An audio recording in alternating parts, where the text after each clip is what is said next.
साथियों को जिन्होंने आज की तारीख में एक नई जीत को देखा है, आप सभी को और हमारे साथी जो हमारे बगल में खड़े हैं उन सभी को मैं जय भीम, लाल सलाम और क्रांतिकारी इस्तकबाल देता हूं।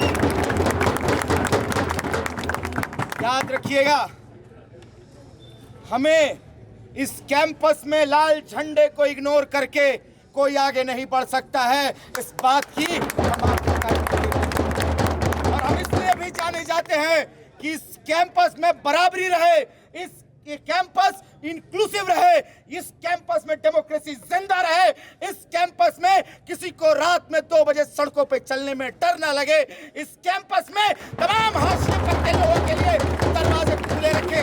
इस बात की लड़ाई हम यहाँ लड़ते हैं, इसलिए हम यहाँ पे हैं और जिंदा हैं। और इसके साथ निराश होने की बहुत जरूरत नहीं है। इस कैंपस के तमाम छात्रों ने, इस कैंपस के तमाम लोगों ने 365 दिन देखा है कि कौन उनके लिए लड़ता है। और याद रखिएगा, वो आप हैं, वो हम हैं, जो लड़ाई लड़ रहे हैं अपने हक के लिए, अपने हुकूक के लिए। और इसीलिए अब इस लड़ाई को और तेज करना होगा। और जो लोग भी, मैं फिर से यही बोल रहा हूं कि जो लोग भी समझते हैं कि यूनिटी से कुछ नहीं होगा, हम अलग हो जाएंगे, हम कहीं और चल के कुछ बना लेंगे और जीत जाएंगे, तो याद रखिएगा, ये कैंपस तमाम छात्रों को देखता है। ये कैंपस एक ऐसी यूनिटी में अपने खुद को देखता है और तलाशता है जो उनके लिए लड़ रहा होता है। और लड़ने वाले लोग यहाँ मौजूद हैं।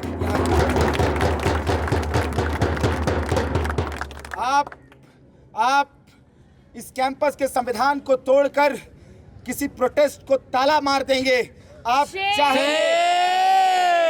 चाहेंगे कि इस कैंपस के संविधान को बदल देना, जेएनयू के संविधान को बदल देना, तो याद रखिएगा, हम ही वो लोग हैं जो इस संविधान को बचाएंगे, संविधान से चुनाव लड़ेंगे और संविधान से चुनाव जीतकर आपको।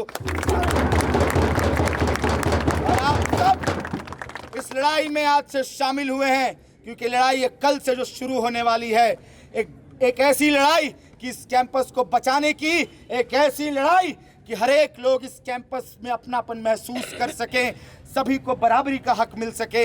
इस लड़ाई को हम कल सुबह से ही लड़ने के लिए निकल रहे हैं। और याद रखिएगा, हमने कलई मरोड़ दी है और आगे और भी ऐसी ताकतों को ख़त्म करेंगे और फांसीवाद को हम यहीं पर बर्बाद करेंगे, यहीं पर नेस्तनाबूद करेंगे। आप सब इस जीत के जश्न में शामिल हुए हैं, आप सभी को मैं फिर से क्रांतिकारी इस्तकबाल पेश करता हूँ। शुक्रिया।